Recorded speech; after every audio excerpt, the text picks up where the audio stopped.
BNP কি জামায়াতে ইসলামী এবং তার জোটকে নিয়ে একটা জাতীয় সরকার তৈরি করতে পারে? এই প্রশ্নটা উস্কে দিয়েছেন জামায়াতের আমির স্বয়ং ডাক্তার শফিকুর রহমান। বিএনপির প্রধান জনাব তারেক রহমানের সাথে দেখা করেছিলেন। দেখা হওয়ার পর বেরিয়ে তিনি কিছু কথা বলেছেন, তাতে মনে হতে পারে তিনি অ্যাটলিস্ট গায়ে পড়ে চাইছেন একত্রে একটা সরকার, মানে একটা জাতীয় সরকার তৈরি করে তারা থাকবেন একসাথে। শুরুতে একটা খটকা লাগলো, জামায়াতে ভোটে টোটে জিতে নাকি অনেক কিছু করে ফেলবে। অনেকে বলছেন বিএনপি বিরোধী দল হিসাবে ঠিকঠাক মতো পারফর্ম করবে কিনা, মেনে নেবে কিনা। আবার আমির এসব বলছেন। অবশ্য কেউ কুটতর্ক করতেই পারেন যে তিনি রাদার বিএনপিকে সাথে নিতে চাইছেন, তিনিই সরকার গঠন করবেন কিন্তু বিএনপিকে ছেড়ে দেবেন না। যাই হোক, জোকস এ পার্ট, গুরুত্বপূর্ণ কথাটা হচ্ছে একটা জাতীয় সরকার জামায়াতকে নিয়ে হওয়া উচিত কিনা। জামায়াতের আমির খুব চাইছেন, গায়ে পড়ে চাইছেন, বোঝা যাচ্ছে। আমি একটু পড়ি তিনি কি বলেছেন, তারপর এই ব্যাপারে একটু কথা বলবো। উনি সাংবাদিকদের সাথে বেরিয়ে যখন কথা বলছেন তখন বলছেন, নির্বাচন নির্বিঘ্ন হোক, সুন্দর হোক ও গ্রহণযোগ্য হোক, এটা আমরা দোয়া করি। আজকে এই বিষয়ে আমরা আলাপ আলোচনা করেছি এবং আমরা এটাও বলেছি, প্রিয় দেশের স্বার্থে অতীতে আমরা একসাথে কাজ করেছি, আগামীতেও দেশের স্বার্থে ইনশাল্লাহ একসাথে কাজ করব। জামায়াতের আমির বলেন, তারেক রহমান সাহেব সহ বিএনপির নেতারা এই একই আকাঙ্ক্ষা ব্যক্ত করেছেন, আমরাও একই আকাঙ্ক্ষা ব্যক্ত করেছি। আমরা বলেছি যে এই জায়গাটা একটা খুব গুরুত্বপূর্ণ, 5টা বৎসরের জন্য জাতির স্থিতিশীলতার স্বার্থে, একটা সুন্দর পরিবেশ ফিরিয়ে আনার স্বার্থে আমরা সবাই মিলেমিশে ভালো কোনো চিন্তা করতে পারি কিনা সেটাও আমাদের চিন্তা করা দরকার। এই জায়গাটা আবার খেয়াল করব আমরা। তারপর বলছেন, আমরা এটাও বলছি, নির্বাচনের পর সরকার গঠনের আগেই আমরা বসবো, খোলা মনে কথা বলবো, জাতির জন্য আমরা চিন্তা করব, জাতির জন্য আমরা সিদ্ধান্ত নিব। আবার ওই জায়গাটা পড়ি, ইটস ভেরি ইন্টারেস্টিং। মানে গায়ে পড়ে জাতীয় সরকার তৈরির জন্য বিএনপিকে প্রস্তাব দিয়ে এসছেন। বিএনপি পাত্তা দিচ্ছিল না, আমি যতদূর শুনেছি, এখন তিনি করছেন এটা। তিনি বলছেন, আমরা বলেছি যে 5টা বৎসরের জন্য জাতির স্থিতিশীলতার স্বার্থে, একটা সুন্দর পরিবেশ ফিরিয়ে আনার স্বার্থে আমরা সবাই মিলেমিশে ভালো কোনো চিন্তা করতে পারি কিনা সেটা আমাদের চিন্তা করা দরকার। এবং উনি বলছেন, নির্বাচনের পর সরকার গঠনের আগেই আমরা বসবো, খোলা মনে কথা বলবো, জাতির জন্য চিন্তা করব, জাতির জন্য সিদ্ধান্ত নেব। জামাত এটা চাইছে, তার মানেটা হচ্ছে এই যে দীর্ঘদিন ধরে জামাত নিজ সম্পর্কে একটা ইলিউশন তৈরি করেছে, তার ওই যে ফেসবুক বট বাহিনীর কথা আমরা বলি, তাদের কথাগুলো একটা ইকোসিস্টেম আছে, সেটার মাধ্যমে তারা বিরাট প্রজেকশন দিয়েছে। বহুদিন থেকে আমি এই কথা বলছি, জামাত আসলে বিএনপির সাথে একটা ডিল চায়। এই যে লোয়ার হাউস পিয়ার ছাড়া নির্বাচনে যাব না, এটা লাগবে সেটা লাগবে, ওটা নাহলে নির্বাচন হতে দেব না, প্রত্যেকটা আসলে বিএনপির সাথে একটা ডিল করার চেষ্টা। বিএনপির সাথে আসলে সিটের ছাড় চেয়ে জামাত নির্বাচনটা করতে চেয়েছিল। এই আলাপটা ছিল জাতীয় সরকারের আগেই, যে সব দলকে নিয়ে জাতীয় সংসদ, এই টোনে, যে সবাইকে ছাড়টাড় দিয়ে একসাথে করব। আচ্ছা, এখন যেটা দাঁড়ালো, উনি খুব হাড়ে হাড়ে বুঝতে পারছেন, বিশেষ করে জনাব তারেক রহমান দেশে ফেরার পর এটা খুব স্পষ্ট হয়ে গেছে যে বাংলাদেশে কি হতে যাচ্ছে। নির্বাচন নিয়ে অনিশ্চয়তা দূর হয়ে গেছে।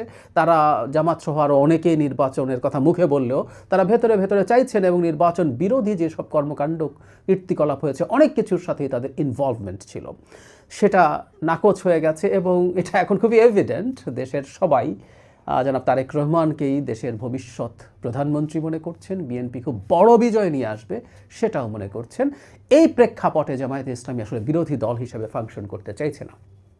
কথাটা ওনার বক্তব্যে আমরা খুব ভালোভাবে বুঝি। মানে আর শুধু এটুকু বলা বাকি আছে তার, জনাব শফিকুর রহমানের পক্ষ থেকে, আমাদেরকে একটু সরকারে নিয়েন, এর ছাড়া বাকি সব কথা তিনি বলে ফেলেছেন।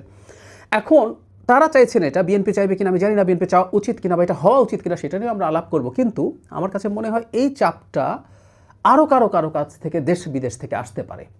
কারণ হচ্ছে জামাতকে, এই যে জামাতের ইলুশন তৈরি হয়েছে, জামাতকে গাছে তুলে দেওয়া হয়েছে, এই গাছে তোলার মই সাপ্লাই দেশের ভেতর এবং দেশের বাইরে থেকে অনেকে দিয়েছেন। তারা নিজেরা তো আছেই, সাথে অনেকে প্রচুর হাওয়া দিয়েছেন, বাতাস দিয়েছেন, দিয়ে বলার চেষ্টা করেছেন যে সেটা অনেক ভালো কিছু করতে যাচ্ছে জামায়াতে ইসলামী, সুতরাং তারা শক্তভাবে থাকুক। এবং প্রচণ্ড আক্রমণাত্মক আচরণ তারা বিএনপির বিরুদ্ধে করেছেন। বিশেষ করে জামাতের ছাত্র সংগঠন, ছাত্র শিবির অকল্পনীয় রকম কুরুচিপূর্ণ স্লোগান দিয়েছেন জনাব তারেক রহমানের বিরুদ্ধে। বাংলাদেশের ইতিহাসে এই ধরনের ঘটনা আসলে আগে আর ঘটেনি, এই লেভেলের এত বিভৎস কুরুচিপূর্ণ নোংরা স্লোগান দিয়েছেন।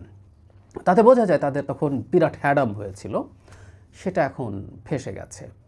তখন তাতে যেটা দাঁড়ালো, এখন তাকে যেসব দেশি বিদেশি শক্তি এই ক্ষেত্রে প্ররোচিত করেছিল, তারা এখন জামাতের মুখ রক্ষার জন্য মাঠে নামতে পারে। তারাও এই আলাপটা বাইরে এবং ভেতরে দিতে পারে, বিএনপিকেও চাপ দেওয়ার চেষ্টা করতে পারে যে জামাতকে সাথে নাও। কারণ এখানে জামাতের আমির একটা কথা বলছেন 5 বছরের একটা স্থিতিশীলতার জন্য। উদ্ভট কথা, একটা দেশে যদি সরকারি দল আর বিরোধী দল থাকে অস্থিতিশীল হবে কেন দেশ? ডাক্তার শফিক কি গণতন্ত্র বোঝেন না? গণতন্ত্রে একটা বিরোধী দল থাকে, সে নিয়মতান্ত্রিক আন্দোলন করে, বরং আমরা এটাকে গণতন্ত্রের জন্য ইম্পর্ট্যান্ট বলে মনে করি।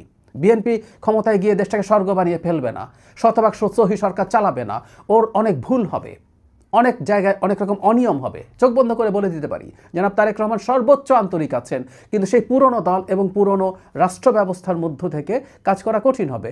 তার কাজ হবে তখন সেগুলো নিয়ে রাজনীতি করা, সেগুলো নিয়ে চাপ তৈরি করা। এভাবে একটা গণতান্ত্রিক ব্যবস্থা এগিয়ে যায়। ওনারা সরকারের থেকে সকল স্থিতিশীল করতে চাইলে তো একনায়কতান্ত্রিক বা একদলীয় সরকারগুলোই সবচেয়ে স্থিতিশীল। তাহলে কি বাংলাদেশ একটা বাকশাল বানিয়ে ফেলতে হবে? অথবা বিরোধী দলের থেকে তাহলে কি তারা অন্যায়ভাবে, বাজেভাবে, ফালতু কারণে সরকারকে ডিস্টার্ব করবেন, এই হুমকি দিতে চান? এটা বলতে চাইছেন তারা? একটা নিয়মতান্ত্রিক গণতান্ত্রিক দল আসলে চেষ্টা করতে হবে সে যেন ক্লিয়ারলি নিয়মতান্ত্রিক রাজনীতি করে, কোনো অস্থিতিশীলতা তৈরি না করে। একটা সহি গণতান্ত্রিক দল কোনো দেশের অস্থিতিশীলতার জন্য দায়ী নয়।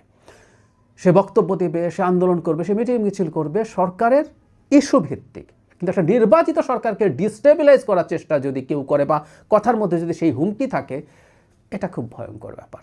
এটা করা যাবে না, এটা করা যায় না। শেখ হাসিনার প্রতিটা ক্ষেত্রে যাই ঘটুক আমরা তাকে চলে যেতে বলতাম, কারণ সে একটা অনির্বাচিত অবৈধ সরকার ছিল। সামনে যে সরকারটা গঠিত হচ্ছে সেটা যদি বিএনপি সরকার হয়, সেটা জনগণের বৈধ ম্যান্ডেটে গঠিত বৈধ সরকার, তার বিরুদ্ধে ইস্যু ভিত্তিক আন্দোলন হতে পারে। আমি ব্যক্তিগতভাবে মনে করি বিএনপির এই ধরনের কোনো প্ররোচনায় পা দেওয়া উচিত না, অথবা যদি খানিকটা চাপ বা এক্সপেকটেশন কোনো দেশি বিদেশি শক্তিশালী পক্ষের দিক থেকেও আসে, সেটা গ্রহণ না করা। গণতন্ত্রের খুবই ফান্ডামেন্টাল হচ্ছে সরকারি এবং বিরোধী দল। বরং জামাতের যদি এত সাহস থাকা উচিত আসলে বিরোধী দল হিসেবে তার গড়ে ওঠা, আওয়ামী লীগের অ্যাবসেন্সে বিএনপির বিপরীতে দাঁড়িয়ে তার বিরোধী দল হিসেবে গড়ে ওঠার এই সুবর্ণ সুযোগটা নেওয়া উচিত, নিয়ে তার গ্রো করা উচিত। এবং এভাবেই সরকারি এবং বিরোধী দল মিলেই একটা দেশের গণতন্ত্র কার্যকর থাকে, গণতন্ত্র চলতে থাকে। বিএনপির ভীষণ বোকামি হবে তারা যদি এই ব্যাপারে ন্যূনতম কোনো আলোচনা করতে চায়। দেশের স্বার্থে একসাথে কাজ করার তো খুব সহজ। একটা গণতান্ত্রিক ব্যবস্থা, একটা পার্লামেন্টারি সিস্টেমে বিরোধী দলও সরকারের কাজে একসাথে পার্টিসিপেট করে। জনাব তারেক রহমান সেটাই মিন করে থাকার কথা। এখন সেটার মানে যদি উনি এভাবে পড়েন যে সরকার নিয়েও আলাপ হতে পারে, সরকারে থাকা নিয়েও আলাপ হতে পারে, সেটা তিনি ভুল পড়ছেন। আর বিএনপি যদি এ ধরনের কিছু ভাবতেও যায়, আমাদের মনে হয়, আমরা যারা দেশকে নিয়ে ভাবি, আমাদের মনে হয় যে দেশের গণতান্ত্রিক একটা ট্রান্সফরমেশন হোক, তাদের ক্ষেত্রে উচিত হবে, তাদের দিক থেকে উচিত হবে এটার বিরুদ্ধে প্রতিবাদ জারি রাখা। কোনোভাবেই এদেশের গণতন্ত্র এবং ভবিষ্যতের জন্য ভালো কিছু হবে না।